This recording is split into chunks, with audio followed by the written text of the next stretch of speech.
Doing something at the last second. And hey, as there's no one immediately here, I might get myself ready for some things I wanted to do, namely make a drink, which means I want this rum and some lime juice and some orange curacao. Where did I put my orange curacao is the question. That looks like it. Orange curacao.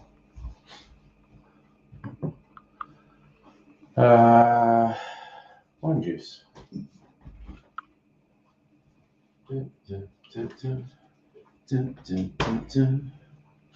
Okay. Oh, and I've got to decide what glass I'm going to put it in.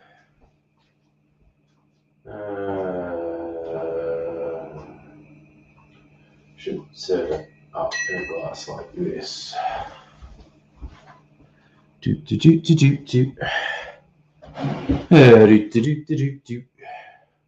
While I wait for the people to arrive, I'm going to make myself a drink. Alright, so here's the classic recipe for margarita.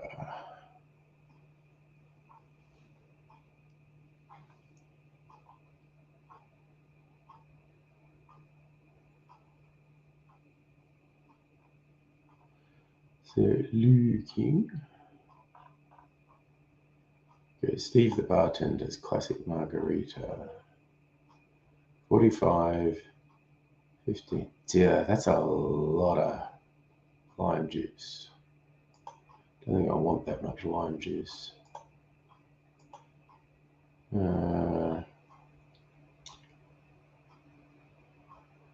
Jamie Oliver can work if. Don't forget, there you go, liquor.com. I tend to trust their recipes.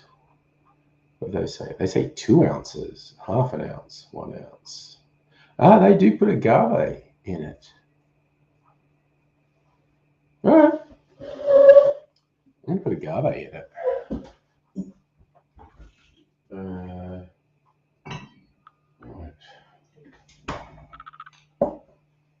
Okie.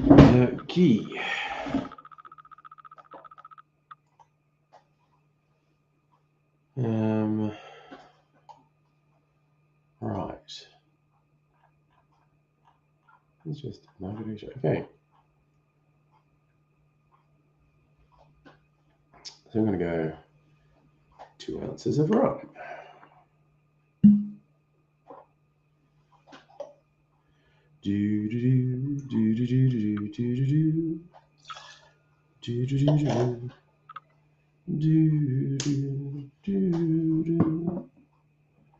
Half an ounce of this.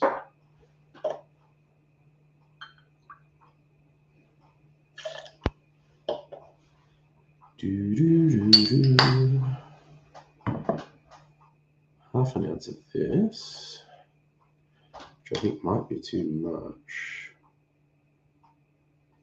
or a little bit short. And I'm not going to put that much lime juice in because I don't like that much lime juice, even if that's traditional. A little bit short with the lime juice as well. There we go. What's this terrible ad? schnitzita at Pizza Hut. A chicken schnitzel pizza. Well, that's disgusting. It's absolutely disgusting. All right, ice.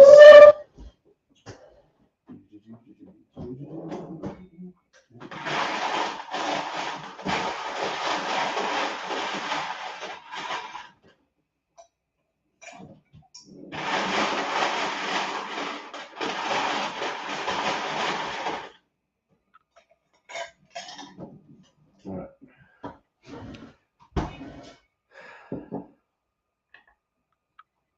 Right, I'm not using that microphone. That threw me for a second. Time to shake some ice. I need my strainer.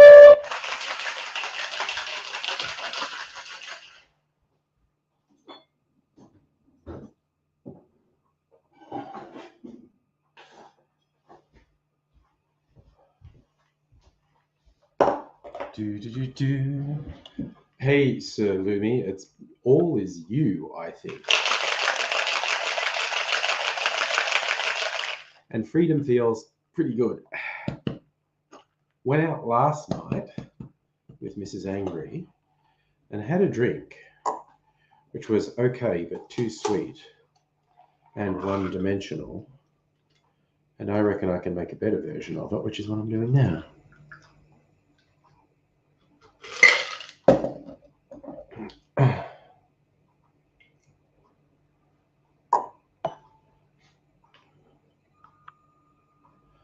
It's essentially a rum margarita. Yes, and we're keeping each other company, which is nice.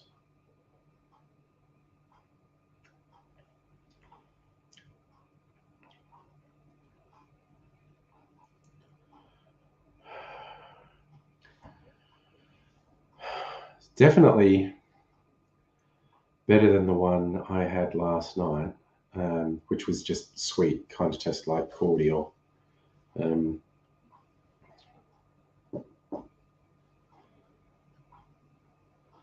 I probably prefer it with less lime juice. You're making chana masala for dinner and try making chocolate sauerkraut cake. Wow, both sound incredible. Yeah.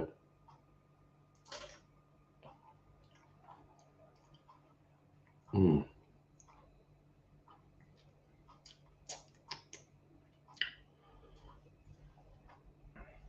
Apparently sauerkraut doesn't taste sour or anything in the cake. Oh well.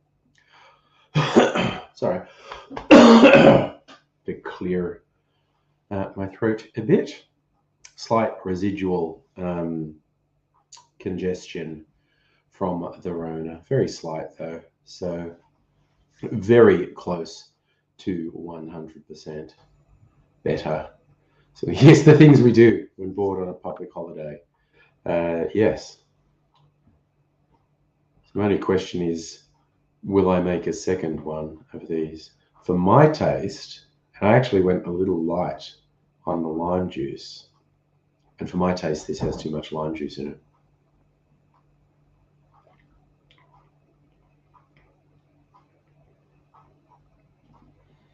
Because that's what's coming through the most, the lime juice. And the rum is there. I mean, the one thing I knew would make a better cocktail than the one I had last night is just use a better rum. And I used a rum blend I've made. They used crack and spiced. It's not great. It's not terrible. It's not great. If I make a second one of these, I'm going to be really smashed. So I might make a second one of these and get really smashed. I mean, you know, why not? Indeedy.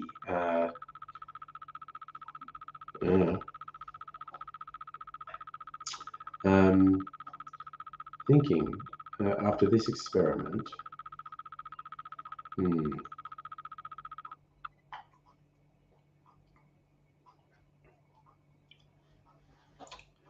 Is to make another one.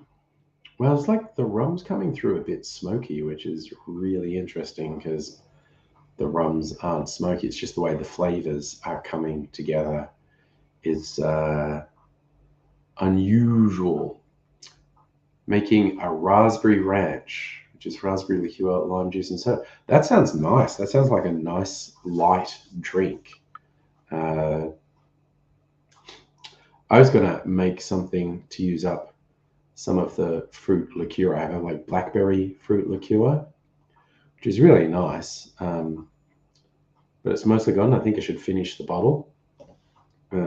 So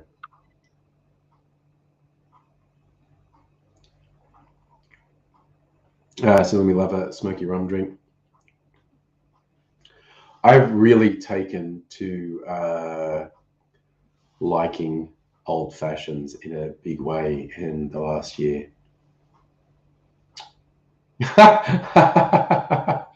So yes, hot day and hot flashes. You want something cool and refreshing.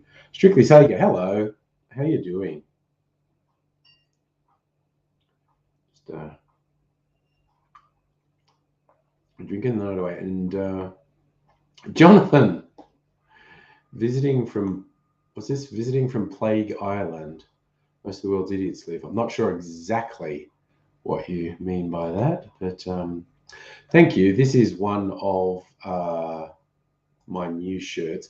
In fact, this is the one that made me want to buy new shirts because this design was so amazing. So I wanted to get some. So it's like this really transcendental kitty with concoctions. It's even got sort of rainbow action going on. So it's like, you know, queer-friendly cocktail kitty. Jonathan, UK. Okay, yeah. That with that little bit of information, it makes perfect sense. Yeah, I'm annoyed enough with the degree to which governments want to pretend COVID's not happening here, but the UK is something else.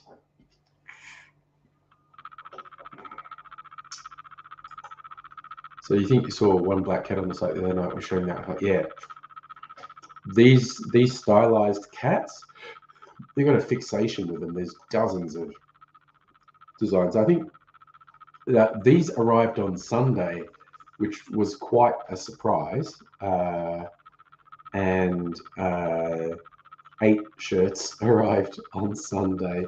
So I'll be fashion parading them over the coming weeks.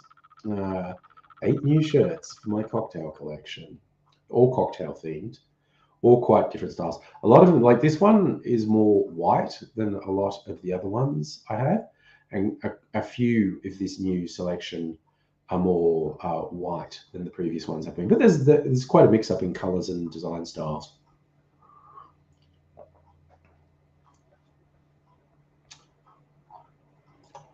Jonathan didn't realize how much booze figured in my life. How great it is.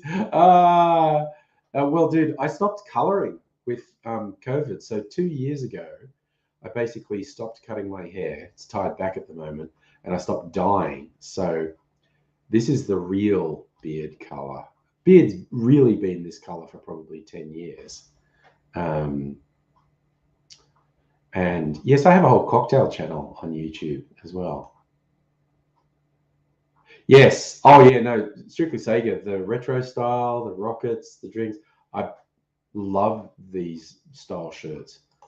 So, Sylvia's Elden Ring game set to arrive on Wednesday. Okay. Yes. I'll be looking forward to a review by the weekend. Like I said, my view is it's probably going to be too difficult, frustrating for myself and Mrs. Angry.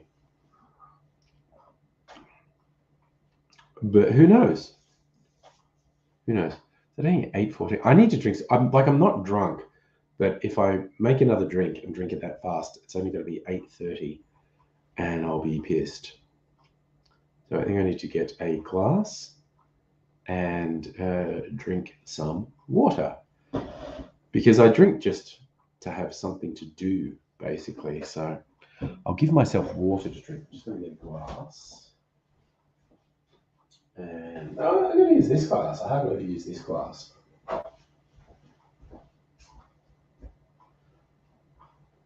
It's got Cointreau etched in the bottom. It was in a gift set with a bottle of Cointreau. Ooh, Does one of my blocks of eyes actually fit in that? Let me see. I think this will.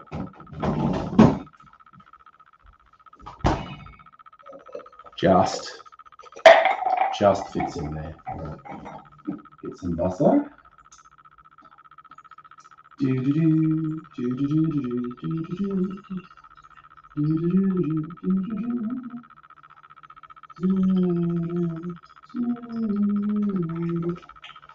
Begins dun, dun, dun, dun.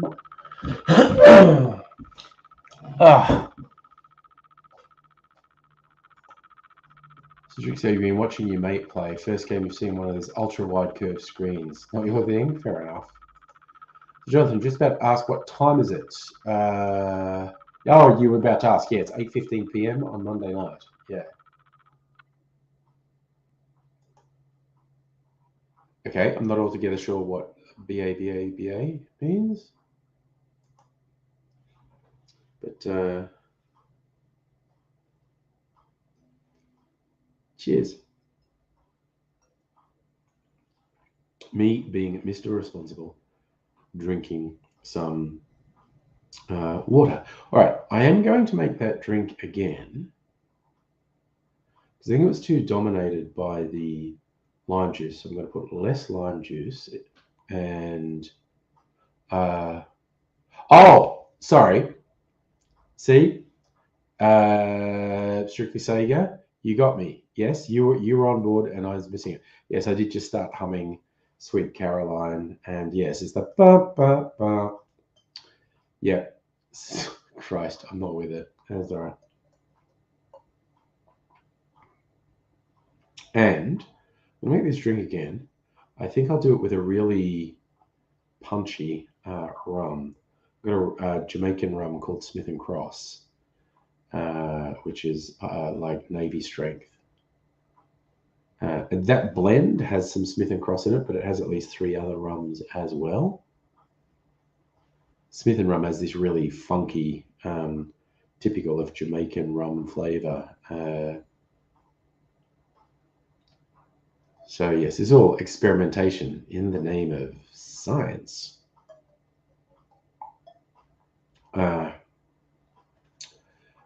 We shall see what becomes of it. It's an interesting one.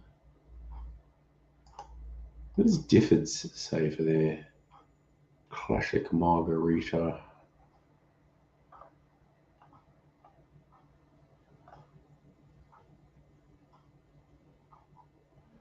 Likes a margarita on the rocks. 1.5 tequila, 3/4 triple sec, 3/4 lime, just a tiny bit of agave. Ooh, bitters. I should put some bitters in the next one.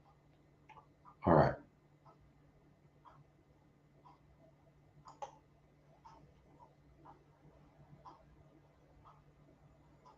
All right. I'm going to experiment again. Just when you're thinking you're pissed, you get the Caroline reference. Yes. The game Elden Ring looks awesome. Reminds me of Assassin's Creed. It looks fantastic. It definitely looks fantastic. All right, Jonathan, enjoy your life. Thank you for dropping in and saying hello. Nice to see you.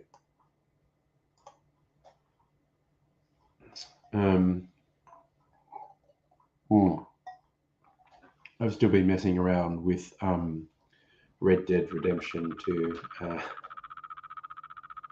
Went on a big murder hobo spree this afternoon just to amuse myself. I got the giggles every time the head exploding animation played. Because I decided to take on all these people with a shotgun. And about 1 in 3 of them, and I was using Deadeye to shoot them in the head, so I was one-shotting them. About 1 in 3 of them, their head just exploded. And I just find it hilarious that the programmers decided to do something that gross. Like, Yeah, if you shoot someone in the head, sometimes their head just fucking explodes. And then this headless torso will slump to the ground. Yes, Lumi, Elden Ring's definitely pretty. I was at a George R.R. Martin story. I didn't realize. Hadn't looked that much into it. But yeah.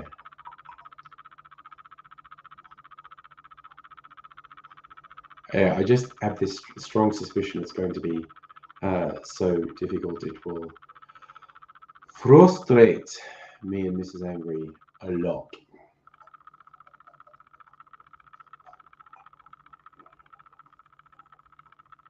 But yes, there's nothing like a bit of aimless mass murder in Red Dead Redemption, because it's actually comparatively easy to get yourself in a position where the people you shoot can't kill you. You just got to sort of be smart so they can't surround you and they can't come up behind you. The biggest problem is getting bored. It's just like, I know I've killed 50 of them and they just keep coming. And I'm kind of bored now. And so then you try and leave, and that's when I normally die, when I'm bored. So Strictly Sega, it is a really super hard game. Yeah, okay, that's what I thought, because it's made by the people who made Dark Souls, yeah? So I think I wouldn't enjoy it. I don't like things being that difficult. You said place you in witchy vibes? You found 2 wands in the upper cupboard. See? You were onto something. You were onto something. You picked up on it. I think they were left for you to find. There you go. There you go. Hey? Kind of like when I found this mummified monkey paw in my... I did not find a mummified monkey paw in my house. Did not attempt to make 3 wishes with the monkey paw. So is that Rockstar? Great game designers. We should have a programming team as good as the Design King. Yeah, well, they're certainly not perfect. You know. So one was homemade and pretty, and the other one's a beautiful wood one. Ooh, nice. Yeah, I am a dork. There isn't. There is no 2 ways about it. Absolutely a dork. Guilty as charged. So. Hey,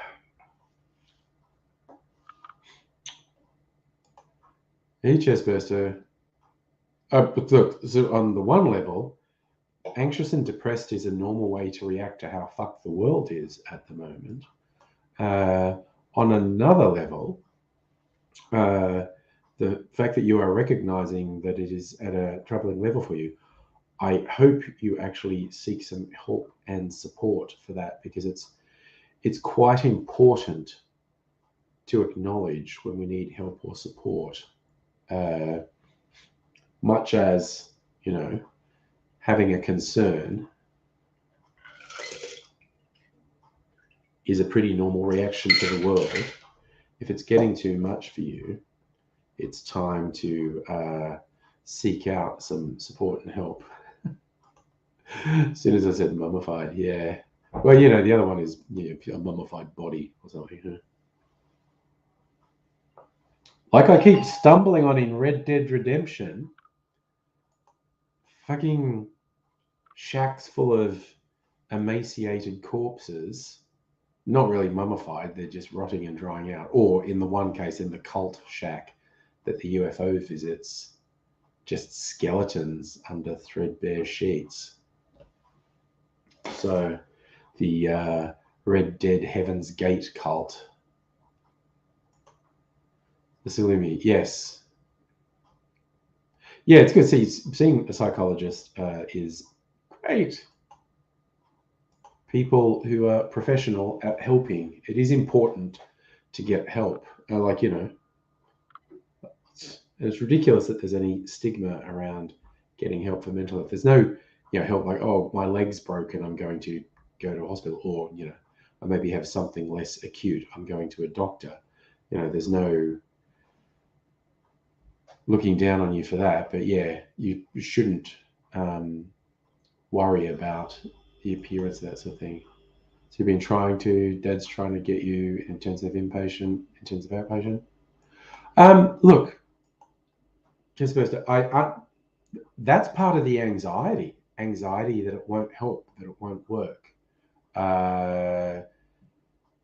And no two people are the same, and different sorts of treatment have different levels of success for different treatments. And yeah, I was actually going to say that too, Strictly Sega. Recognizing that your levels of anxiety and depression are bad and you want help, that is a really significant step, because it's actually quite dangerous when people don't realize that. And I also understand that feeling, and nothing helped up to this point, but it's not an overnight thing, and there are alternatives. There are different counseling and therapeutic techniques. There are different ways to approach both anxiety and depression, and I hope that you get the appropriate help. It's always, it can be a bit different for everyone. So, and there are some really different and interesting treatments. Like Mrs. Angry is a psychologist, counselor, and one of the treatments she uses is called EMDR. I've got the sign there. It's eye movement desensitization reprogramming. And it's this really interesting thing that when you're having it done, feels like it doesn't make sense. How could this possibly do something? But it's got something to do with how your brain processes memories and emotions. Now, I just want to say, Chestburster, I get you're beating up on yourself a bit here, and I understand when you have mental health issues, it can be difficult for other people, and it can be very difficult socially. Things haven't been happening because you suck at life. Things have been happening because you have some very serious challenges. And yeah, this is not about you sucking. This is about you having some very serious challenges. And this is why, we want help, because they're not simple challenges. It's a slightly trite thing to say, but it's true. Right. I am going to do a couple of things now while we talk.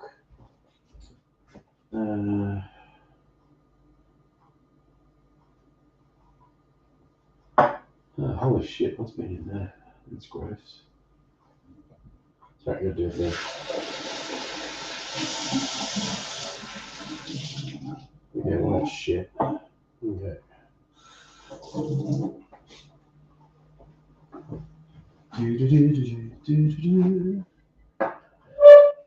Okay, I'm gonna put this back.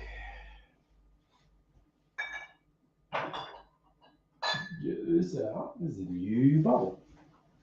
I'm a new neighbor. Grabs me and I won't forget it. Yeah, look, and again, the fact you are able to cop to the fact you've said and done stupid things is a really positive side. Back in the world, first thing, on Sunday was like my end of isolation. So Sunday lunchtime, went for a walk with Mrs. Angry, went to a local fish and chip shop and got fish and chips and ate them in the park, which was really nice. And then we went out last night.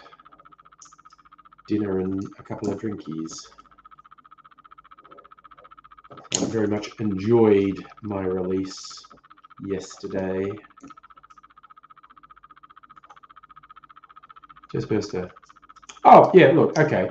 You don't need to mention, you don't need to beat yourself up.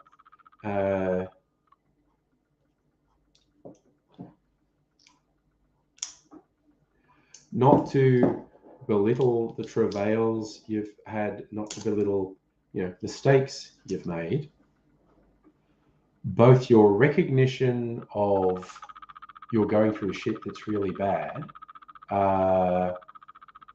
and your recognition that you did some things that are bad, being able to recognize both those things is actually a positive. A lot of people fail to recognize one or both of those things.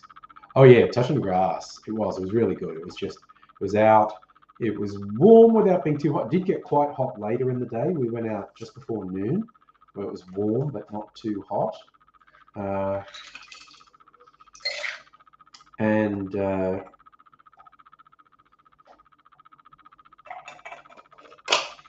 Yeah, it was just a very nice way to celebrate my release. Good quality fish and chips. I had calamari. It was very good. All right, so Smith & Cross, Jamaican Navy Strength Rum. Open the bottle for the first time. Glug, glug, glug. ASMR. That in. Yeah. I think this. I'm going to go 3/4.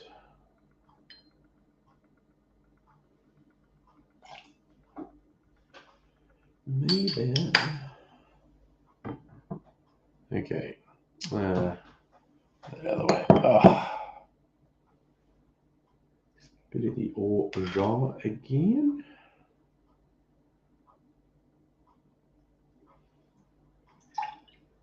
It's slightly more than I was going to put in, but what the hey? So you remember a person telling you you're victimizing yourself.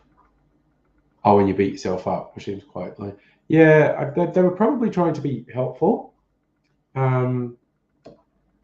But yeah, I understand where you're coming from, why you have negative feelings to yourself because of things you said and did.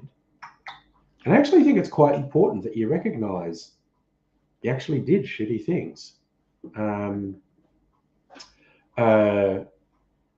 It's a thing you have to move on for eventually, but yeah, recognition's important. Excuse the pun. Fathoms of difference between, oh yeah, like crappy fish and chips is so bad. Okay, they're acting aggressive and hostile. That doesn't seem helpful. Just throwing it out there, sort of aggressively going at you, doesn't seem helpful to me. So, where is my Tiki Bitters? Dun, dun, dun. Come on out, Tiki Bitters, where are you? What is Tiki Bitters? Wait. The Tiki Bitters still up here? They are. I must have used them a while ago. Tiki Bitters is still here. Okay. All right.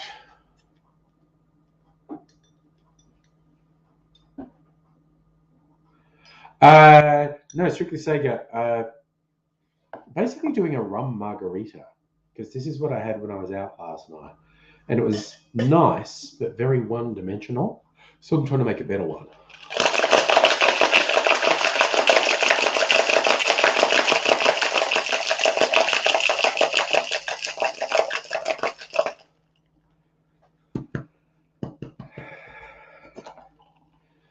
Because that's what I'm like when I go out and have drinks.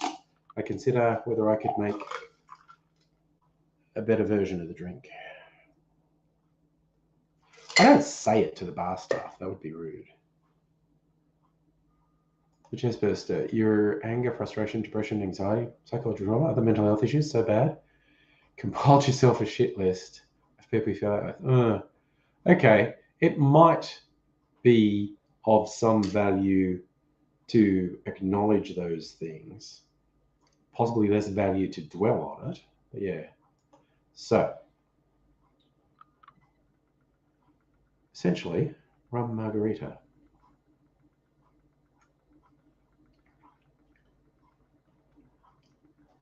That's it. Oh, fuck yeah, that is it. Jesus, that is really good.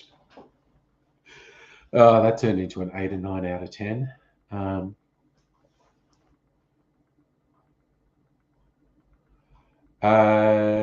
that is true. So your hate attracts hate. And Salumi, you realise lately favourite cocktails are fruity. Quite funny you get gayer with age. Chestburster. Bloody Mary has Worcestershire sauce in it. Tomato juice, Worcestershire sauce, whatever else takes your fancy. There are a few savoury cocktails, actually. Bloody Mary is the most famous one, but there are a few savoury cocktails. Strick said, keep coming back. Everyone like Mega Leech, nobody. Yeah. Well, that's what we try to be positive. I think. Okay. Sure, Mrs. Angry had faith in me all along, but this is definitely better than the one I had last night.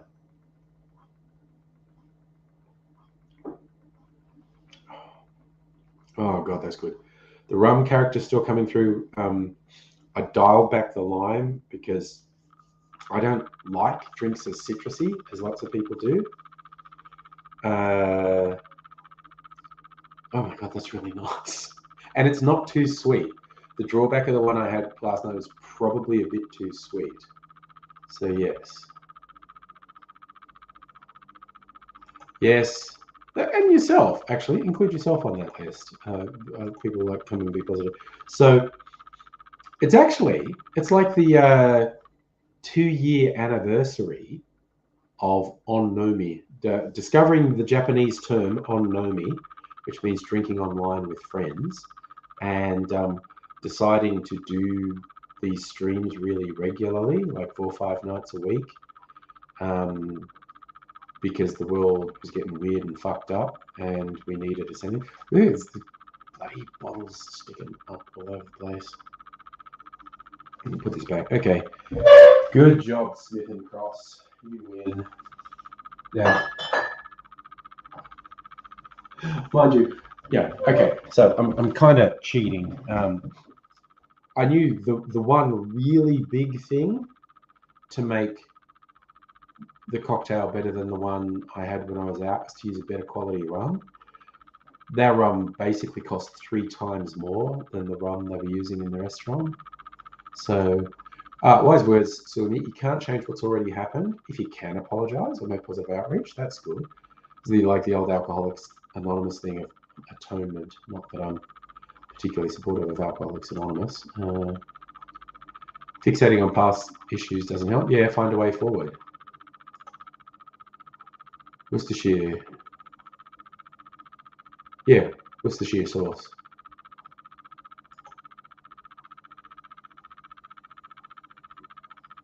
Oh, nice.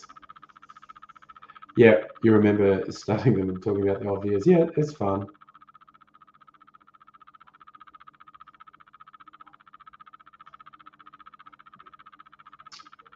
Tricks of going, Worcestershire? Yeah, I mean, subtleties of accent and all sorts of things, but we just accept that although it looks like Worcestershire, it's Worcestershire.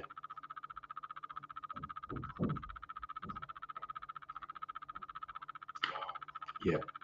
Oh, that's a proper drink. That is a proper drink. I mean, it's only actually a little bit different from a daiquiri. It's a daiquiri with orange liqueur in it.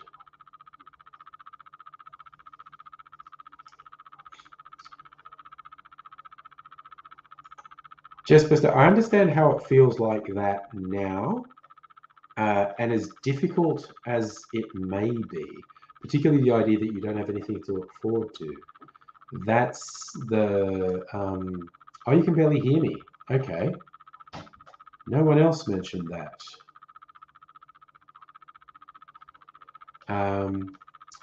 That's the mental illness talking. All right, I'm going to try something. I'll put a different microphone in.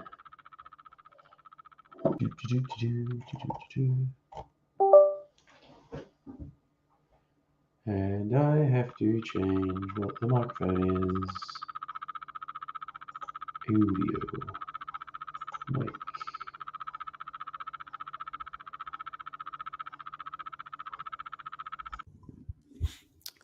Okay. Now, if I switch this microphone on and have it closer to me, is that better or worse?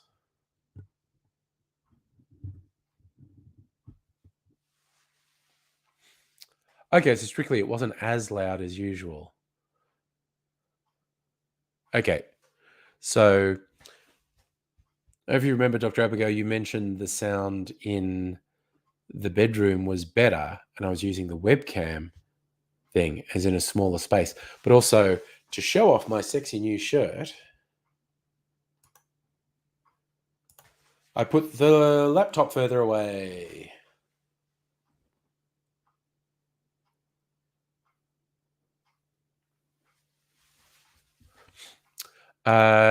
Chest burster. Well, yes, the planet's not dying. Human civilization is at risk of collapse. Planet's not dying, though.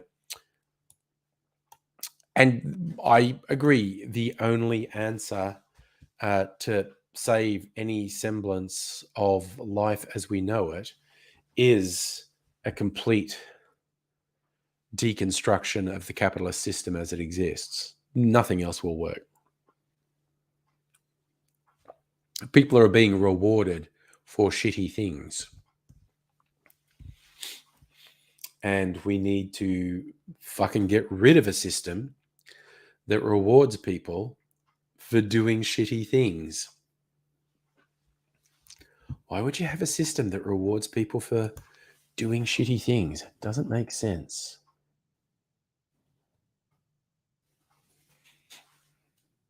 So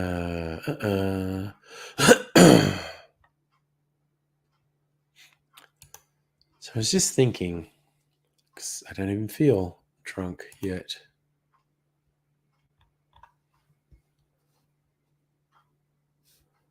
Wait, where's the different whiskies?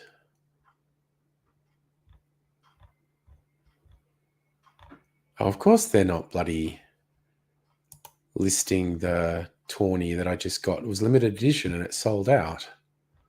Nova, Solera, Fortis, Rotary Club single barrel. Jesus, that's expensive. $175. Shit.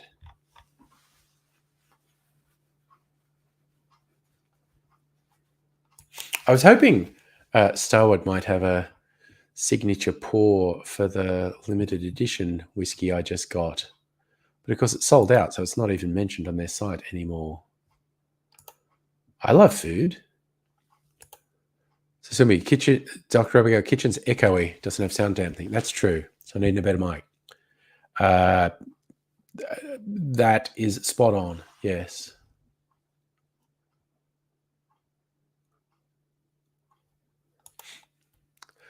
I haven't left the house. I made my first opportunity to leave the house, so I fucking did. Fish and chips in the park, out with Mrs. Angry on Sunday night. Went to the chemist today. I actually walked up and down some shops in Brighton just for something different. And then I took young Mr. Angry to one of his friends' places. That was how I left the house today.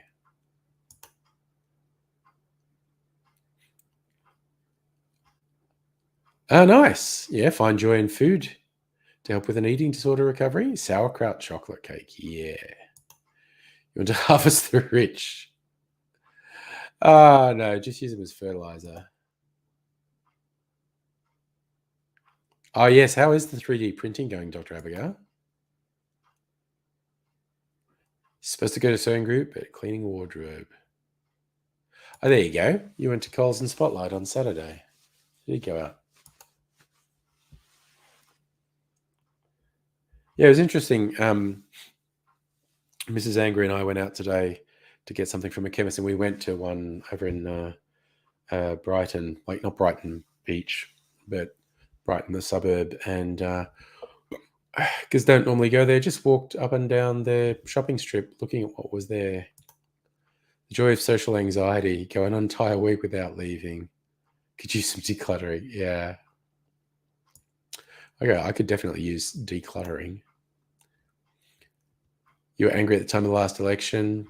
Yeah, and that's sort of a core thing of one form of therapy, which doesn't work for everyone, cognitive behavioral therapy, which is essentially, well, you can't change things that have happened.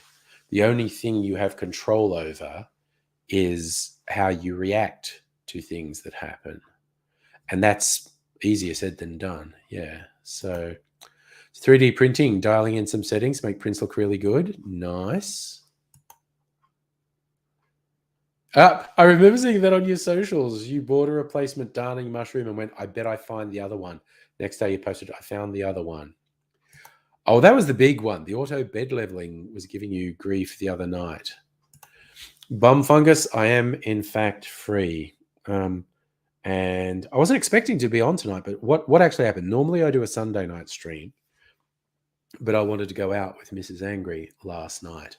Normally Mrs. Angry calls her family who are in England on a Sunday night, but she postponed that to tonight so we could go out last night, which we did, and it was lovely. And so she's calling a family tonight. So I don't normally do a stream on Monday night, but here I am. So a song that made me think about human extinction,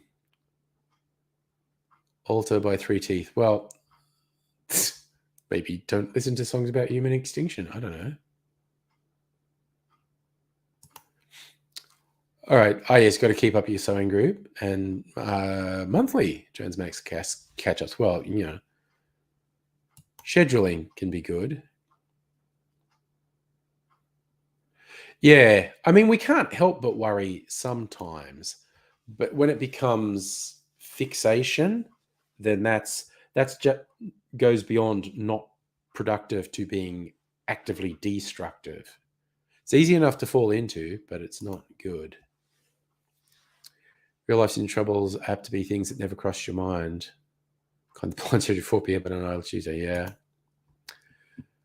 You had a weekly sewing group on Friday. Nice. It's mainly old people. Conversation can get a bit boomery. Oof, I could imagine it getting a bit cringy.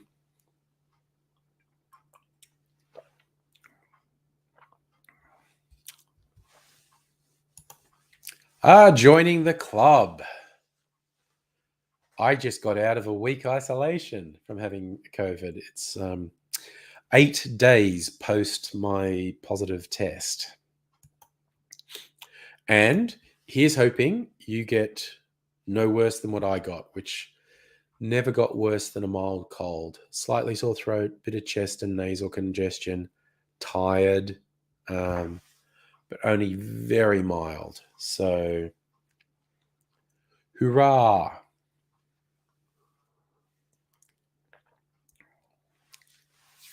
Oh, pleasingly tart, that to drink.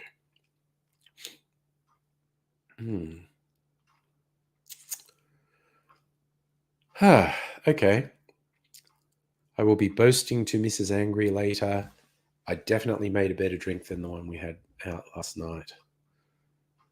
Which honestly wasn't that difficult. I knew exactly what to do to make it better. Strictly Sega. I have not watched that. I have seen of its existence. Probably won't watch it because I've got a whole bunch of stuff banked up to watch and stuff I'm in the process of watching. But I'm glad you enjoyed it. Because, yes, I've certainly seen it as a, hey, here's a thing you could watch, The Tinder Swindler. Yeah, I've been flicking through a bunch of things. Watched the first episode of new Taika Waititi directed TV show, Our Flag Means Death. It's a campy comedy about an upper-class person who wants to be a pirate, played by Rhys Darby. And I think Taika Waititi comes in later episodes. Not uproariously funny, good characters, and I got a couple of laughs out of episode 1, so I'll definitely be watching some more. So Three Teeth's industrial rock band, similar elements, things like KFMDM, Oh wow, that's real 90s vibes there. Yes. Our Flag Means Death. Have you watched it? I know there's a couple episodes available. I watched the first one. Like I said, good characters, a couple of laughs, and hoping for it to be better. Agreed. Rhys Darby in Flight of the Conchords was hilarious. And yes, he's being an effete upper class guy who's playing at being pirate in this. And just the incongruity between him and his pirate crew is the main source of comedy.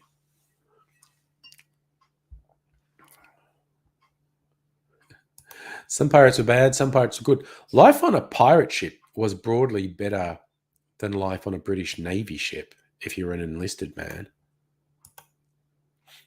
You watched Fifth Estate movie around WikiLeaks. Interesting, clearly biased perspective. Cumberbatch was a pretty good Assange, wasn't he? Salimi, in Australia, Our Flag Means Death is on Foxtel and Binge, I believe. I mean, I know it's on Foxtel because that's where I watched it. I think it's on Binge as well.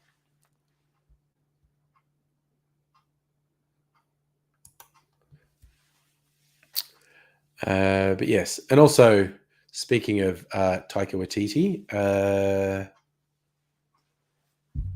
there's a new series of Wellington Paranormal on SBS as well. You have all but 2 achievements for game Black Mesa. Nice. Cumberbatch has got the accent shifts that Assange has. Yeah, this is pretty good. I still think the best Australian accent by a non-Australian actor I've heard is Dev Patel in the Australian film Lion. It's incredible. Wait for the last of The Walking Dead to be out, get binge and watch them. Good plan. Good plan. Slightly behind on The Walking Dead too. It's been okay so far, so we'll see how they round it out. We were actually talking about Black Mesa on Saturday night, I think.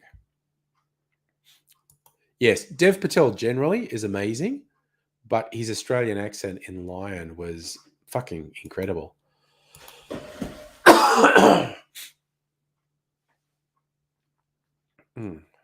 Yes, because he's played, well, I mean, he's English of Indian descent, and he's played English characters and Indian characters, and yes, now an Australian, well, an Indian orphan who was brought up in Australia, so had an Australian accent.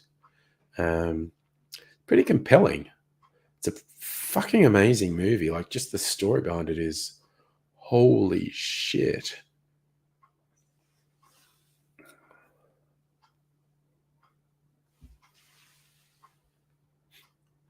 Yes, we did get well into video game chat on Saturday night. There was a lot of video game chat. Finally watched Alias Grace. Loathed it. Started Inventing Anna, which you're finding boring. Female-focused crime stories being bad. Oh, well. Oh. Lion was heart-wrenching. It was amazing. Suggest there's another song called Delta by a group called C2C. Not familiar with them. So much music, so many genres. Can't keep up with it all. I am going to test something. I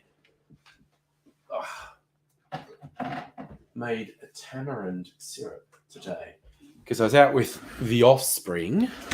They were getting some stuff from an Asian grocer, and I noticed they had tamarind candy, which tamarind's a really sour fruit, and this candy, which is very popular in the Philippines, it's like tamarind pulp that's then rolled in coarse grain sugar, so it's like sweet and sour. We always joked and called it nature's warhead. Hey, Toby. Sylvie, acting was amazing. Honest portrayal of trauma, complexity of the kid being adopted by white Australians. Very well meaning, but I had no idea. Yeah. And I found the kid who played the young kid in India was astounding. You promised not to unleash yourself movie chat. What we do in the shadows. No, that's fucking brilliant. No, go mad with movie chat. Particularly if it's about Taika Waititi. Love Taika Waititi. Toby, we messaged Dadesy the other night. You know, he's still trying to sort out shit with a dangerous, threatening person in his block of flats. He hopes to have that sorted out. That's a fun one, Chestburster. Gangster's Paradise. What would ingredients be? Something very hip hop. They're always talking about like cognac, like Hennessy. Not always. There's a lot of hip hop and rap tracks that mention Hennessy, so I feel like it has to be cognac. Paradise. Okay, now, and again, as soon as someone brings in Paradise, brings in tropical to me. So I was thinking, okay, and thank you for saying this, by the way, because it's got me thinking. That makes me think of a tropical drink that would traditionally have rum in it, but make it with cognac or brandy. Like, you know, what's that all-time classic, the Mai Tai? And there are 100 versions of a Mai Tai. Everyone has their own way to make a Mai Tai. What comes up first?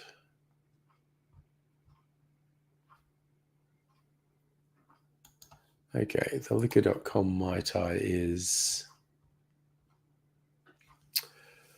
white rum, orange curacao, lime juice, orgeat, dark rum, lime wheel.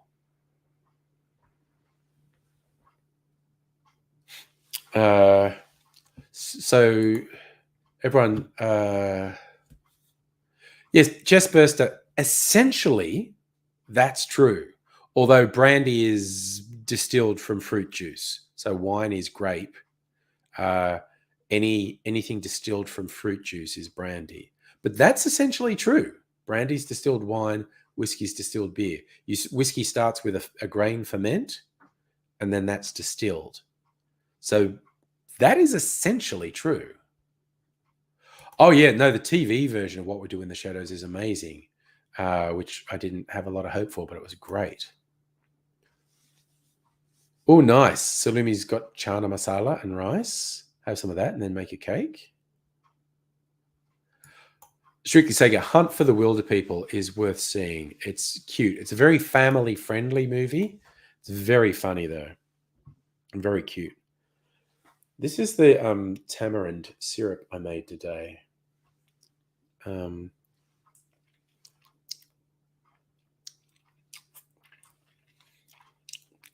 oh man, it's like sweet and sour. There's got a little tang. I think it needs to be sweeter. I'll put this brown sugar syrup I made in it. I'm just being mad scientist and experimenting, but I think this is a rather... pour some of this in here.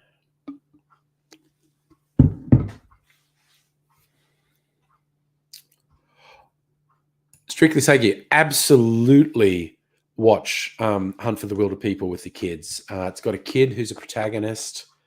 It's a beautiful film. It's very funny, very silly. Got Taika Waititi written all over it. Very kid-friendly there. So yeah, tamarind is yummy. You're making a chai syrup. Well, this is now... Oh, God, it's like... You probably can't see. It's two different tones.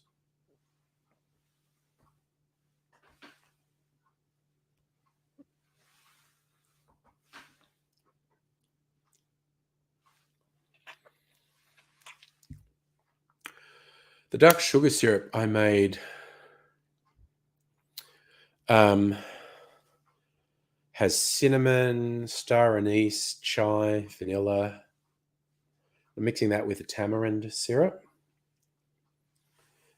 Now I want to make an old-fashioned with that because I think that'd be fucking awesome.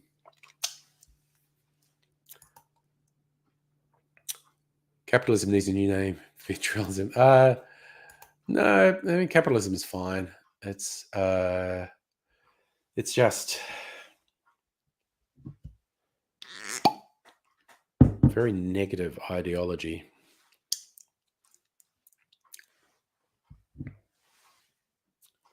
I need to mix that up a little bit more. Oh, geez, that was weird.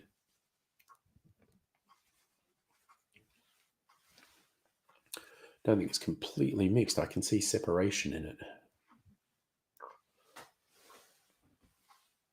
It's really dark. It's really dark. Oh, Alexander, thank you. And yeah, you see the whole extent of the shirt. Very cool shirt. Very, very much liking this shirt.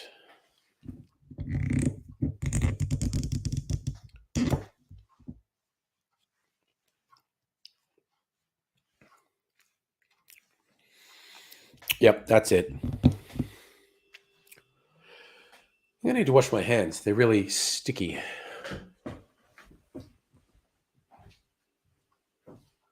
Yeah.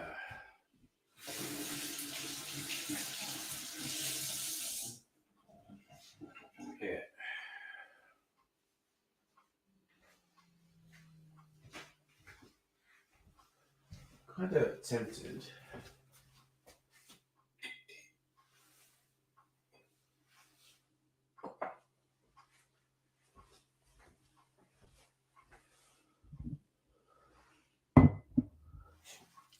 Okay.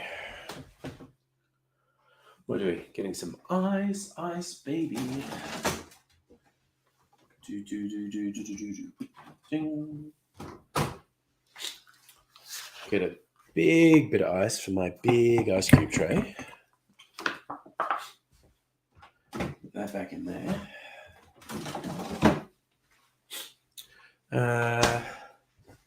Still some peel on this orange.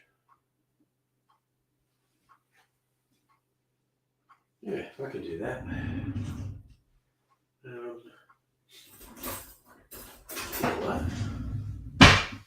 Really sharp peeler that I'm always paranoid I'm going to cut myself with. Let me get this out of the way.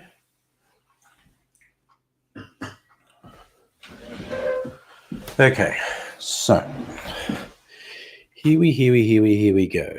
Oh, I didn't even get the whiskey.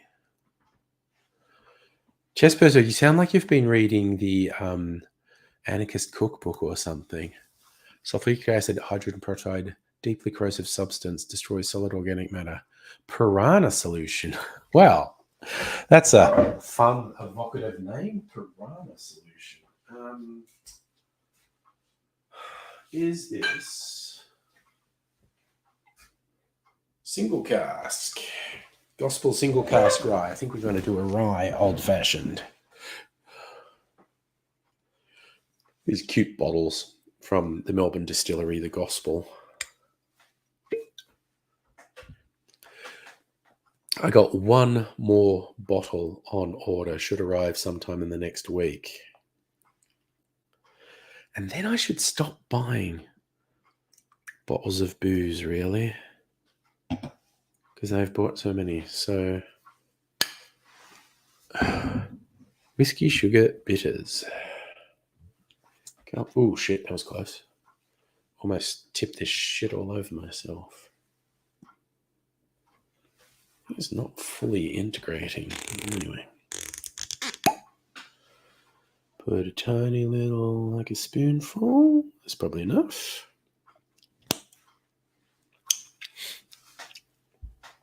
Oh, my bitters. Let's just go old school Angostura bitters. Angostura bitters. And, ooh, no, I'm going to really spoil myself here. Orange peel and cherry. Because if I don't spoil myself, who will? Well, Mrs. Angrywood, she's very good like that.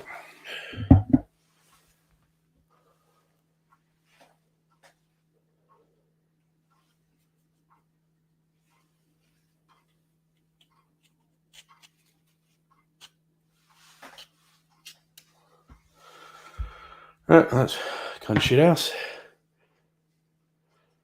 Bit of orange oil. A little orange vibe happening in my drink. Put that in the drink. Got my little spear. Now we're going fishing. Going fishing for a cocktail cherry. Bam! Missed it. Bam. They're slippery little suckers.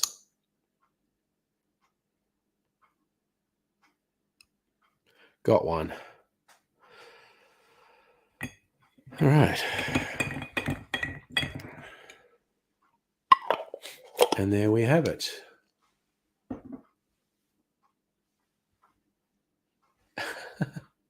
Sugar, you think I don't have enough bottles? I just stop, yeah? Okay. You're so hot tonight, you might leave cake baking for tomorrow. Well, yeah, I could understand that. If you're feeling the heat.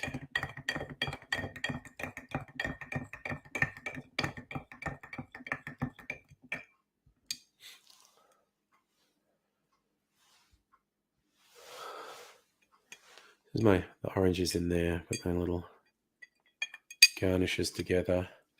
Cherry and orange.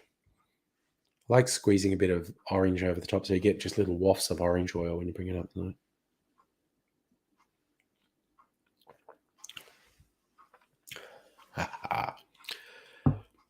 Good damn, that's good. Ooh. For such a simple drink, because I used a special sugar syrup, there's a lot going on. In fact, still, yeah, you won't be able to see, I don't think. Probably looks uniform.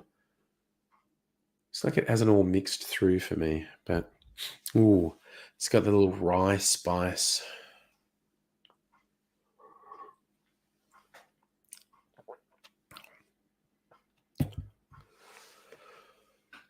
Oh, that's good. So more news on Piranha Solution. Oh God, meat, flesh, plant matter, clothes, textiles. Turning me into water and carbon dioxide or other chemicals. There you go. Watching and listening to Noel Red. Yeah, another one I'm not familiar with. Oh, the strawberry syrup is great. Thank you, Dr. Abigail. I have to admit, I've been using it on desserts. Yummy, yum, yum. Oh, and when Mrs. Angry makes pancakes, the strawberry syrup on pancakes, but it's a nice sweetener in cocktails as well. It's very yummy. It's proved to be very popular. So thank you for that. And actually, thank you for reminding me because I don't think I've used it since. Well, okay. Big surprise. I didn't use it when I was in isolation. So I think, yeah, the last time I used it was the previous Sunday. Mrs. Angry made pancakes and I had it on pancakes. Now you've reminded me I want to have it on ice cream. Not necessarily tonight, but now I'm reminded. I'm looking forward to having it on some ice cream. Or maybe make like a strawberry daiquiri or something. Chest burster. There's probably a cocktail called a buttery nipple. There's one called a slippery nipple. It's going to be strawberry vinegar, white wine vinegar that you soaked in strawberry tops. Lovely on salads. That does sound great. Or in a dressing. That sounds great.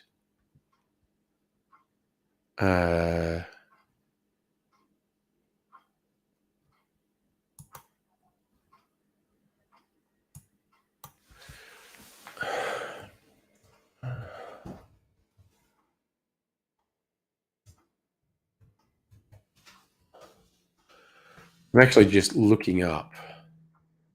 Yes, there is in fact a buttery nipple cocktail. Butternut schnapps and Irish Bailey's cream. It's a shot. Okay, yes. So buttery nipple is a shot.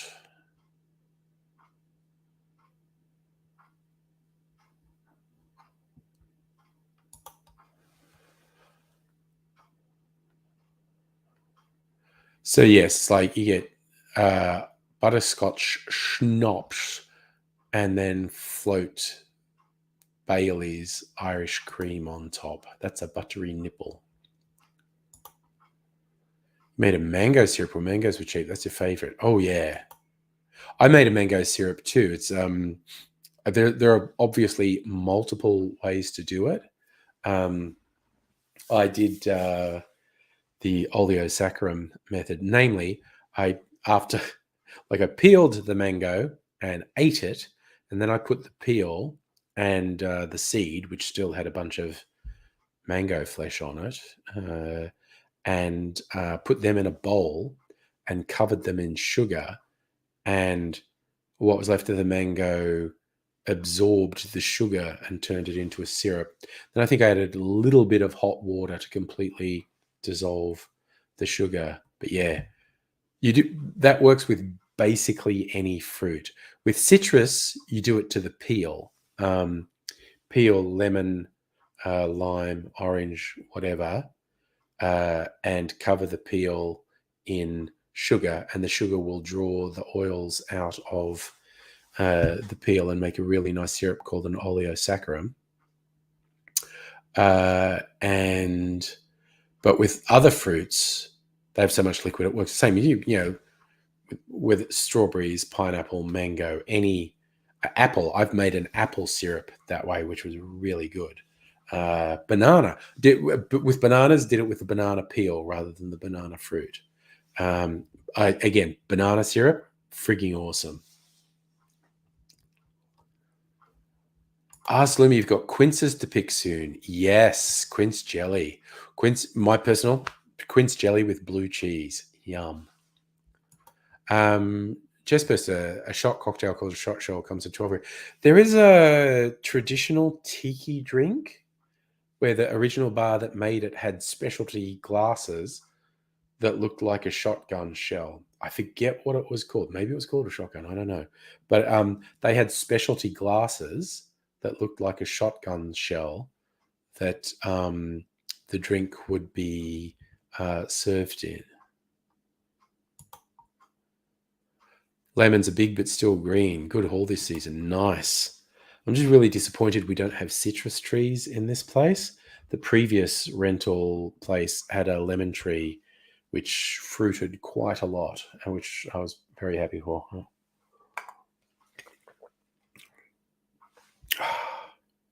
That's good. That is really good. All right, this is now my go-to sugar syrup for dark spirit drinks. Got other sugar syrups. Yes, I believe you are correct, Chestburster. Fully automatic shotguns. What a terrible thing to exist. It's always disturbing what people come up with to kill other people. And that's absolutely the only possible use for a fully automatic shotgun, is to kill as many people as possible.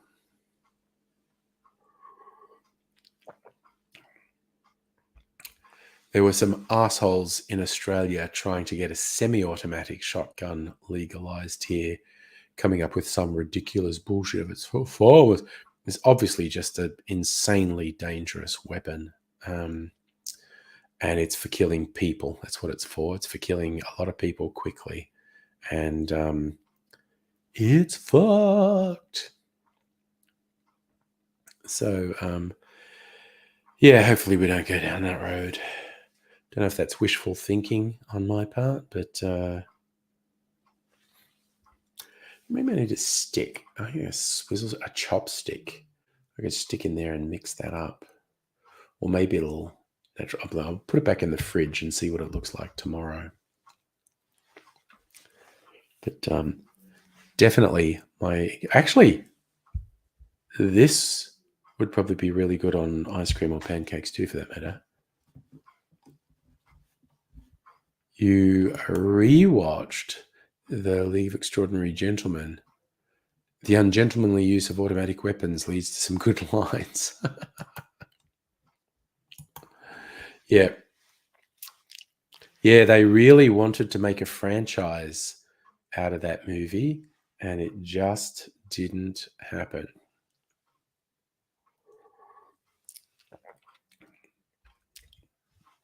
Mm.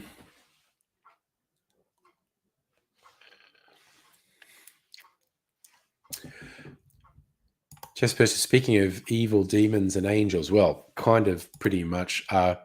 I recently watched for the first time the movie He Never Died, where Henry Rollins plays an odd character. Bit of fun for biblical scholars in it, actually. So yeah, Slimmy, Sean Connery was basically good in everything he did, and yeah, never even got it. They obviously wanted to make a franchise, and never even got a sequel. Too bad. Yeah, it bombed extremely badly, I think. Again, fun fact: semi-automatic shotguns, less regulators, easier to get. Single-shot rifles in the UK. There you go. Yeah, again, whenever attempts are made to regulate firearms, usually mistakes are made. Yes, the Tom Cruise Mummy movie. They definitely are planning a Universal horror universe, and that movie tanked so badly, it's kind of gone nowhere. Yes, Slimmy. Well, that's the joy of gun control in Australia. You don't need to know much about guns. Oh, wow. That's an old one, Strictly Sega. Sean Connery in The Man Who Would Be King. Christopher Plummer and Michael Caine. Man, that's a classic. Damn, that's really going back there. Okay, if you want possibly the weirdest film Sean Connery ever made, I think it's the 70s. It's this weird fucking sci-fi movie called Zardoz. Zardoz. Fucking weird. It's probably not on any. Now I want to check if it's on any streaming service in Australia, because I feel I don't know if I've ever watched it properly. I feel like I should sit down and watch it. So what's that? Chest person, muzzle-loaded single-shot non-repeating firearms when obsolete and phased out. That's true, but it's collectors like them. Need to get the original Mummy cast back together. Yeah, why not? You watch more old movies than new. Gonna say Zardoz. Outland's not weird though. Outland is great. It is essentially the Western High Noon set in space. Outland's good. Outland's a good sci-fi movie. Zardoz is weird as fuck.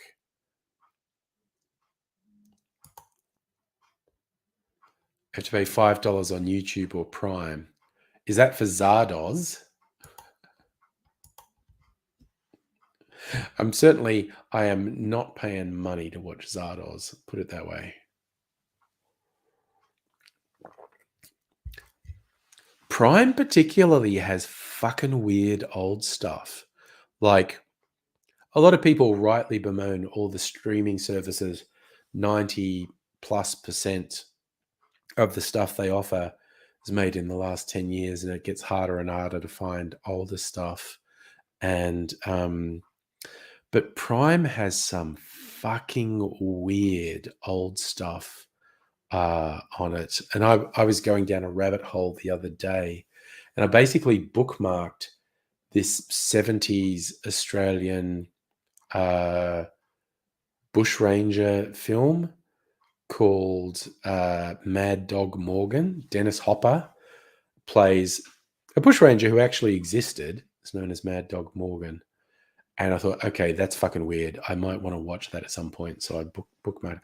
But they've got weird old Australian movies and TV shows.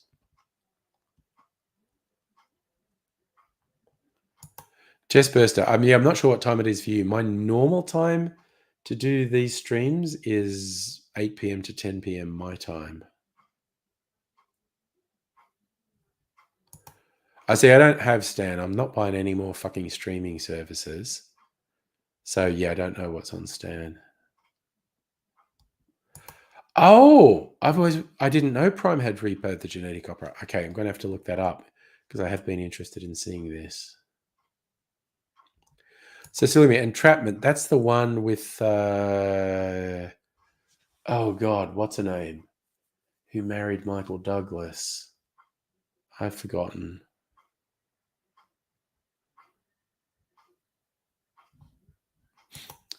You just turn one off when you start. Oh yeah, if I ran out of stuff to watch on one streaming service, I might go to. Thank you, Catherine Zeta-Jones. That's who I was thinking of. And yes, she's a hottie. Chestburster. Australia was declared a colony by the. Yes, I can. Australia was declared a colony by the British Empire and other side of the world, and they thought the easiest way to populate it was to ship an enormous amount of convicts out there. And it also got rid of who they regarded as an undesirable class in the British Isles. And so they were transporting people for incredibly minor crimes. So it wasn't the headache for the authorities in England. B, so there were bodies out here in this hostile colony trying to get a foothold and make it grow. Thank you, Richard. The shirt is very nice. I am once more going to show it off in all its glory. Yeah, it's even got rainbows, so it's like the queer-friendly, trippy cocktail cat. Shrika say, you think she was hot in Entrapment? She was in a movie in 93 called Splitting Heirs. Okay, that's one to look out for, obviously. Yes, stolen by white colonizers, broke their own laws, so colonized Australia, set by a bunch of privileged criminals. And all those they didn't want to. Yeah, it's there were free settlers, there were soldiers, and there were convicts. And the convicts could work off their debt to become free settlers, and they stole and colonized more and more of the continent over the years. So it wasn't really founded by criminals, but the British did ship an enormous number of criminals here for over 100 years, I think. It served the dual purpose of getting rid of people they regarded as undesirable, but also because it was such a hostile place to colonize, they needed to throw a lot of bodies at it. And yes, you are right. Women Against Dairy, Australian sang is very heavily inspired by the working classes of the British Isles. So, Strictly Sega, she's hot, but it's a terrible movie. Okay. The name sounds familiar. I never saw Chicago, actually, the musical. So many movies come out. Can't see them all. I wonder if I do have a chopstick around I can stir this up with, because I feel like it's not integrating. Maybe I'm being obsessive. That's a possibility. That's really good. Now that is a sugar syrup with character right there. Sure, we've got some chopsticks around here somewhere, either reusable ones or stuff that came from a takeaway that we're not using, or a straw. That's what I need. No, put a straw in, then I'll blow bubbles. That's what I need to do. Watch, see if this is a terrible idea. You'll get to watch me try an experiment that might be a terrible idea.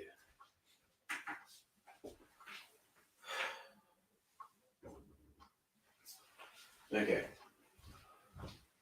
So my theory is, don't stir it, blow bubbles in it, and that will make it mix.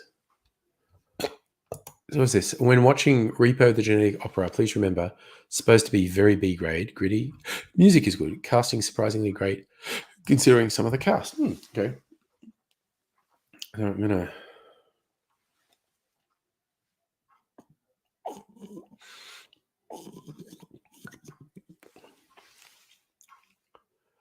I think that's actually working.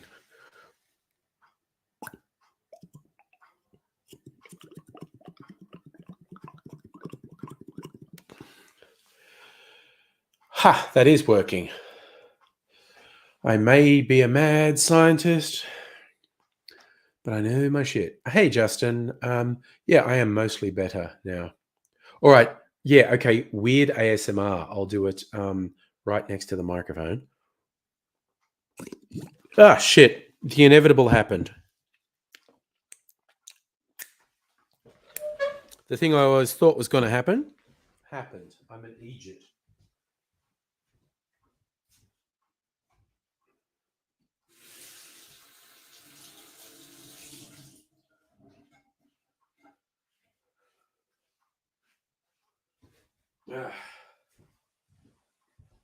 It's ridiculous. I knew that would happen, and I kept tempting fate because it didn't happen the first couple times. Then it happened. I sprayed freaking syrup all over myself. Now I need some paper towel to get stuff up off the floor. Such an Egypt, honestly. Ugh.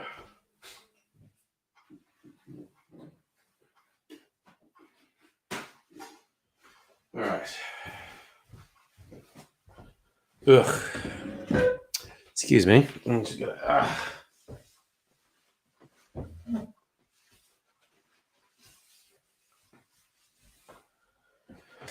Ugh. And I probably should do a wet towel. Ugh. This is terrible when you go, this is going to go badly, and I know exactly how it's going to go badly, but I'm going to do it anyway. Then you do it, and exactly what you thought would happen ends up happening. And you go, oh, my God. Sorry. There's so much more mess here. Then you go, okay. Am I a genius because I knew it was going to happen? Or am I an Egypt for continuing on with something that I knew was going to have, well, disastrous is a bit over dramatic, but a messy ending. Don't want to be too dramatic.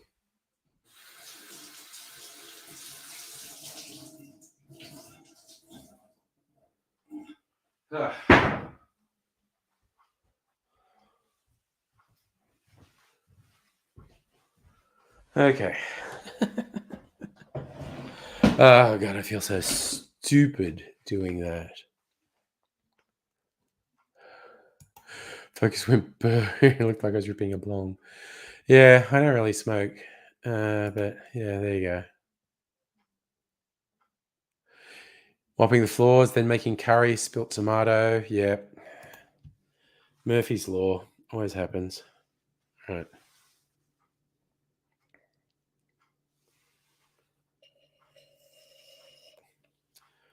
All right.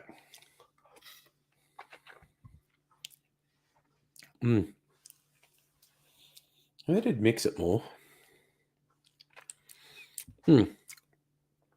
So that's a really interesting sugar syrup now that's sweet.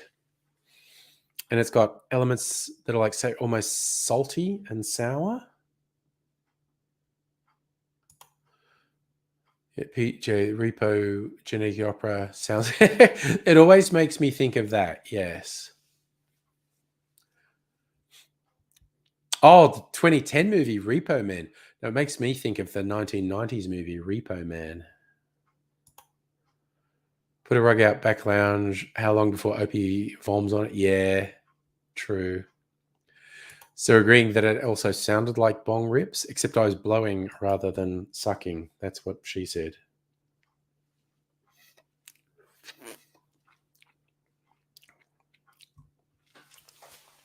Ugh.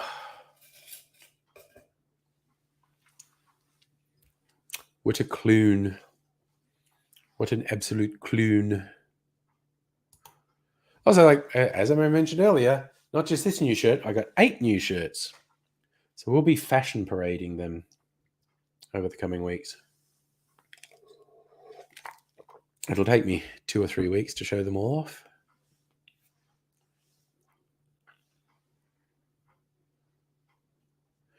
Yes, I do know that movie. The Repo Man's about live organ transplants, as opposed to Repo Man with Emilio Estevez, which was car repos. Yes, that was not a bad movie. Had some sort of sociological points, Repo Man.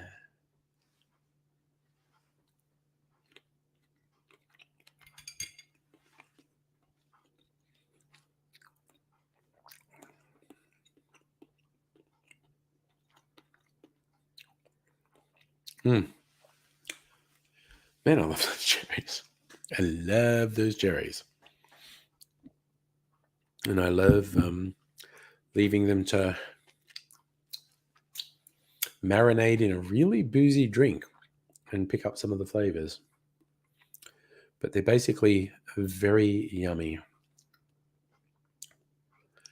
And since finally getting them, I never want to be without them. So that you liked Repo Man with Emilio. Need to get around to which seeing Tapeheads with Cusack. I don't think I saw that. I know the movie you're talking about.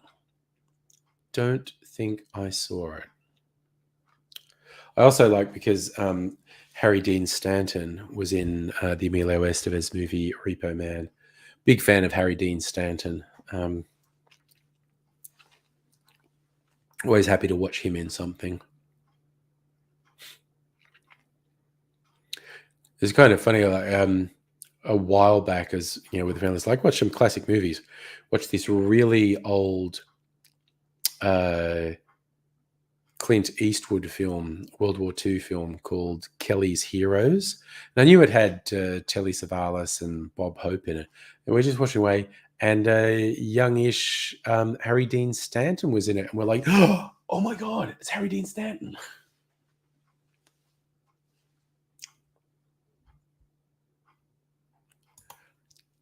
He had 127 hours on while decluttering. So boring. Well, yeah, not a lot happens. He gets stuck and then waits for 127 hours. One of the first Laserdiscs was Paris, Texas. Blew your mind. Yeah. Yeah, that's your classic trippy art house film, that one. But he did so much over the years, Harry Dean Stanton. You know, art house, serious acting, pop culture, like he was in the original Alien film. Yeah, he was just did shit heaps of stuff over the rather illustrious career he had. Never a huge star, but you know, always out there working for quite a few decades. Oh, because a white cishet man didn't tell anyone he was doing something dangerous. Cheer like he didn't die. Yeah. White guys and dumb shit. What are you going to do? What are you going to do? I remember there's a zombie apocalypse book I read. Is sort of published on, I think it ended up getting published for real because it was very popular online. There's a trilogy that went, it was Monster Island, Monster Nation, Monster Planet. And Monster Island was Manhattan, like the New York island. And the zombies have taken over, and there's some people hiding underground and whatnot. When someone finds this group underground, the guy says to him, like when they need supplies, they go, "Do you notice there are almost no young men here. They're very much into taking risks. So it's like when things get dire and we need supplies, the first people to volunteer are almost always young men, because they're just like, fuck it, yeah, I'll do it. Fuck it, why not? There's the same people who go skydiving and whatnot. Oh yeah, Harry Dean Stanton always has just incredible amounts of personality on camera. He's in a few Jim Jarmusch films, as I remember. And again, just his face tells so many stories. I look up his filmography, actually. Harry Dean Stanton filmography. So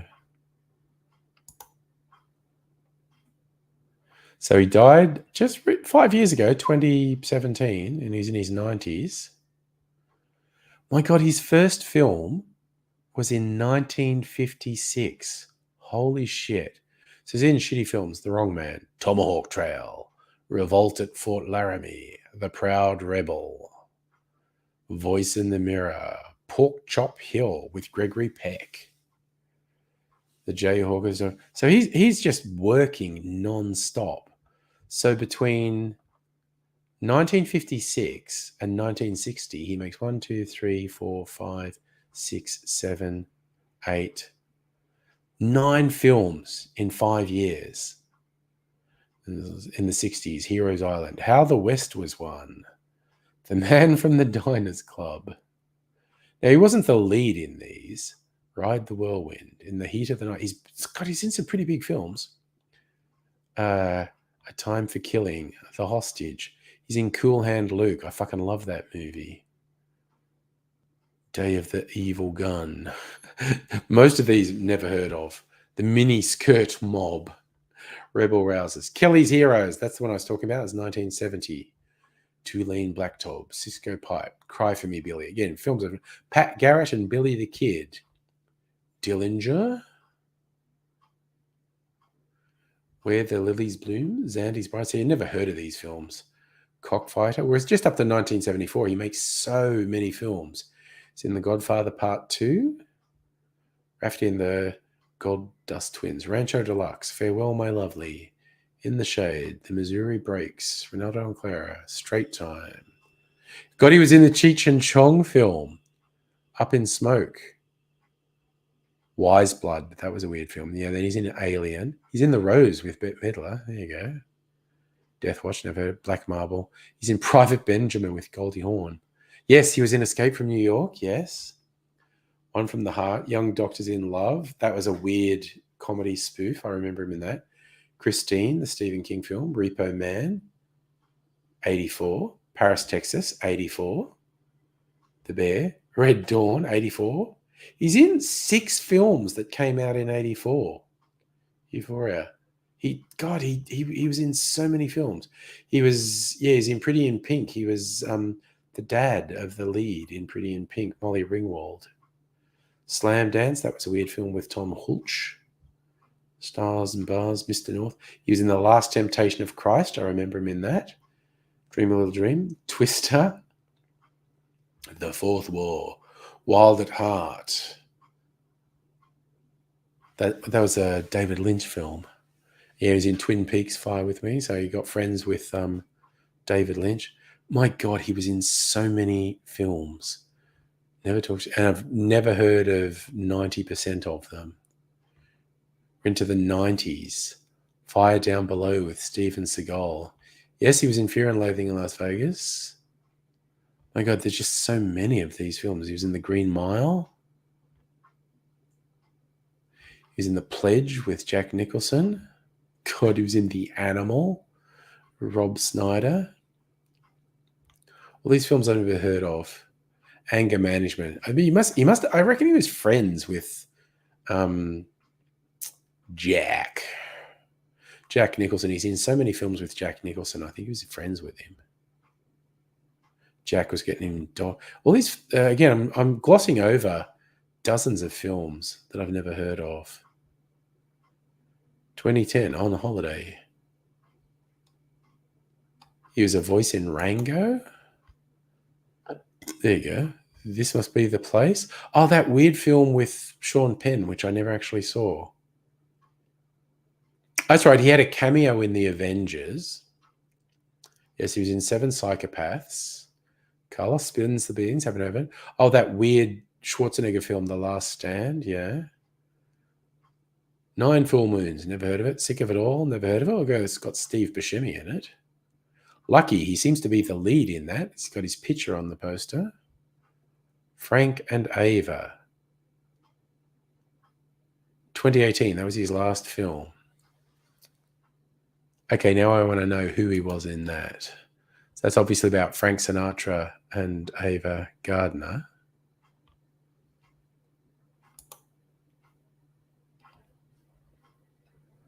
Rico Simone plays Frank. Never heard of him. Harry Dean Stanton plays his third listed, Sheriff Lloyd.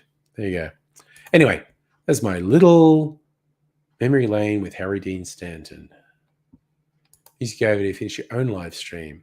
Flying the Mounties Care Flight helicopter around Sydney on Flight Sim. Nice. And Saf, you've been watching the ABC. Fair enough. So Stricky saying The Border with Jack Nicholson, where he accidentally blows his head off with a shotgun. That is a trippy ending.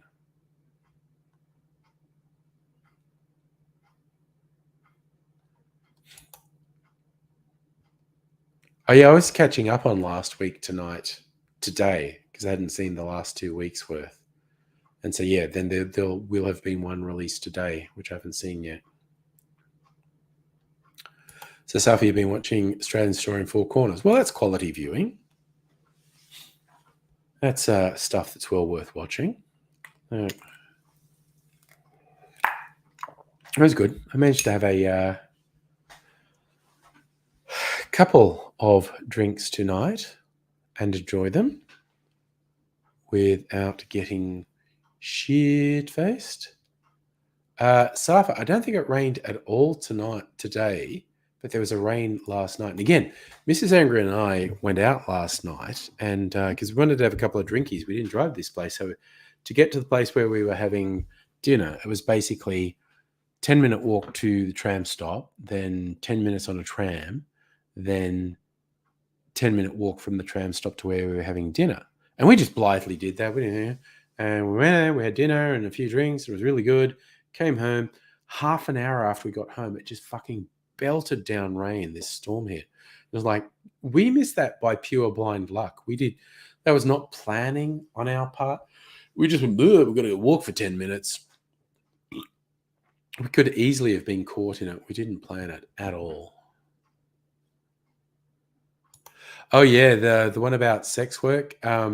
That was good. He was incredibly even-handed. And what he really highlighted was that successful resolution of the issues around sex work probably won't be achieved unless sex workers are central to the discussions.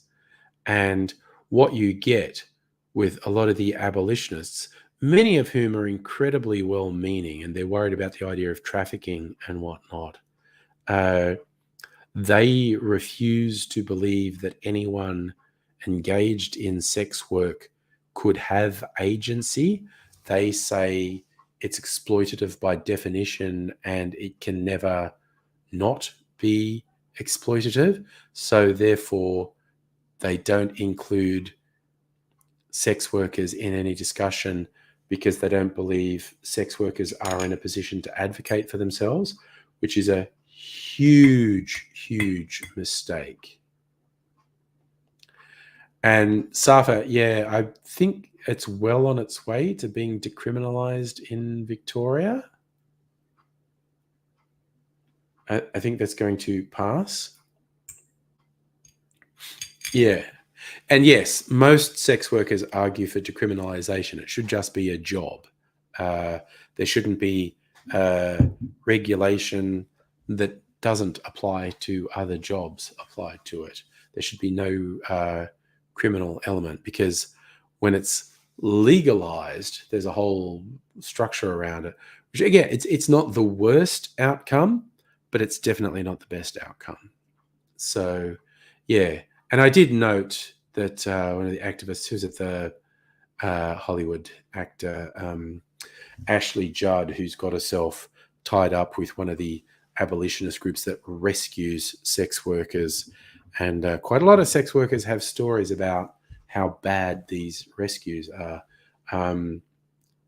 Refusing yet again to acknowledge that any sex workers might have agency and might be making choices in what they do.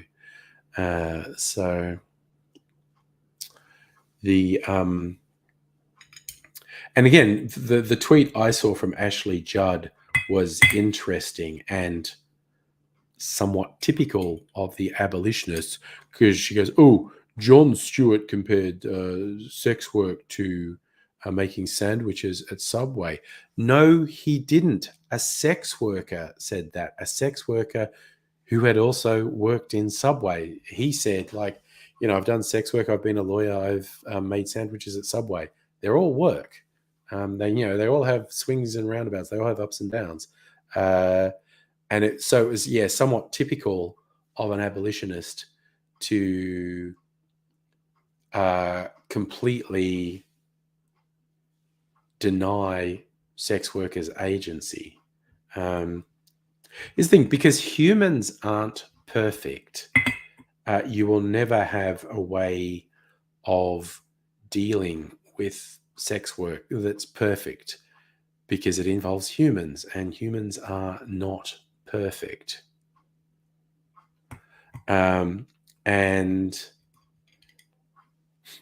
the idea of abolition is just fucking stupid, because sex work has existed as long as human civilization has existed. So whenever they talk about, they can abolish, get rid of it altogether, and it's going like, well, that's your opinion. To counter your opinion, I present all of human history. And Jon Stewart did have, so I said Jon Stewart, didn't I? That's the old days, the Daily Show.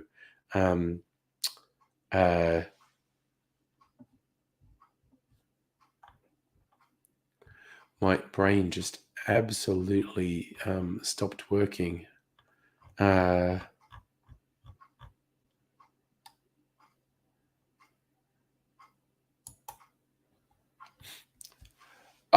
yes, Strictly Sega, last week's episode of John Oliver. That's who I was trying to think of.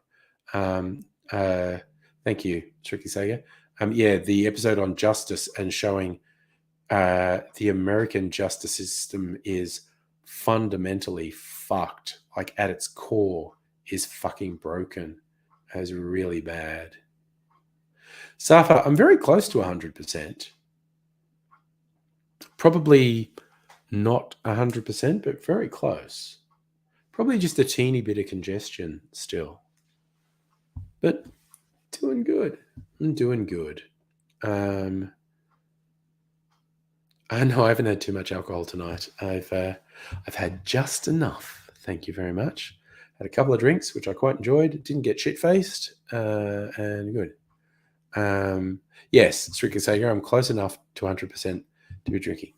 I did have a sneaky drink on Friday night and Saturday night when I was not as close to 100% as I am now. I've been pretty good. So pretty pleased with how the whole thing has gone. So big old thanks to the people who developed the vaccines, that even though the variant snuck through, only had very mild illness. So, yes, 3 cheers for vaccines. Yay. And it's funny, now with all the antibodies I'll have now, having had COVID and having had 3 vaccines, I've got a fuck ton of antibodies running around my body. Nothing's 100%. It's absolutely possible for me to get reinfected, but I'm feeling pretty strong. I'm feeling pretty. Oh, I'm going to, before going to bed, I'm going to have a teeny taste of these things I have in barrels.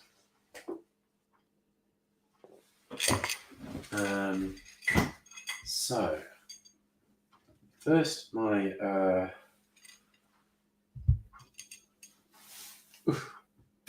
Bourbon, Maker's Mark bourbon, been aging in a barrel for 3-4 weeks. Well, that's it. I'll put the stopper back in. What is my bung? Stick it in the bung hole. Okay, so this is Maker's Mark bourbon that's been aging in my barrel for 3-4 weeks. I forget exactly how long. I was going to leave it for 2 months. Smells like honey.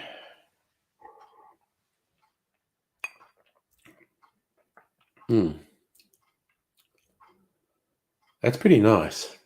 It's kind of thin compared to some of my whiskies. Maker's Mark's not an exceptional whiskey. It's a decent whiskey. Hey, Laura.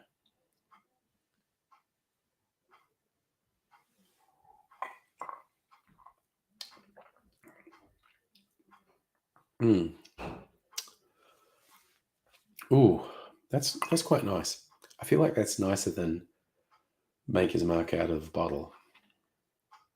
But when it comes to decant that barrel and put it back into a bottle, I will get some new Maker's Mark and compare them side by side. That's pretty good though.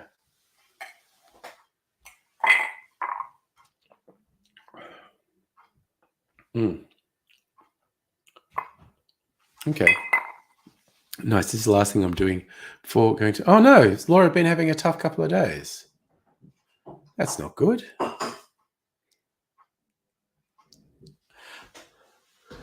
I'm going to have a teeny taste of this cocktail I put in this one. I think it's only been in there for 2 weeks. Okay, I'll just have a teeny taste of that. And see what that's like. You're setting up problems on your new computer. You couldn't get your soundboard. God damn. Technical problems with computers suck. I've been having a couple. I get Dr. Abigail over for tech support at some point. Weird intermittent problems have resurfaced on my computer.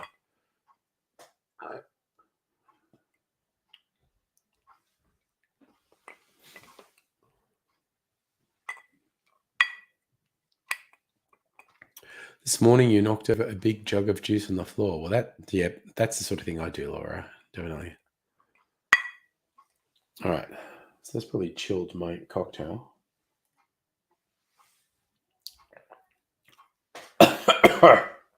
Whoa.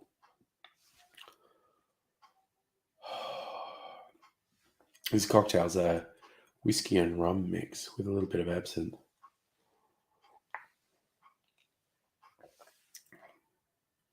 Oh, wow, that's tasting good. Oh man, that is tasting really good. A little bit sweet as well. Man, that's tasting really good.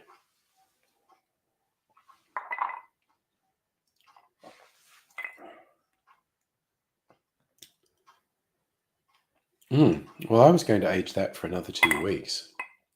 It's tasting really good at the moment. All right. Projects going well. Yes, Dr. Abigail, you're heading off. I too am heading off. Yeah, we can talk about tech support this weekend, this Friday, whatever works. Ooh, okay, that cocktail in particular is tasting really good. The whiskey, the Maker's Mark, is tasting interesting. The cocktail is tasting. And so, yeah, the Maker's Mark I was intending to age for another month. The cocktail I was intending to age for another 2-3 weeks. I'm very, very interested as to where they're both going. Yes. Okay, so I am going to go to bed. So I'll see you later. What is tomorrow? Tuesday. I'm probably doing a stream tomorrow. Watch out, see if I'm here or not. That's the plan. I'll probably do a stream tomorrow. But one way or the other, I'll see you later. If I'm doing a stream, I'll try and remember to fashion parade another shirt because I have so many new shirts. And I'm going to enjoy fashion parading them. But you'll take care. I'll see you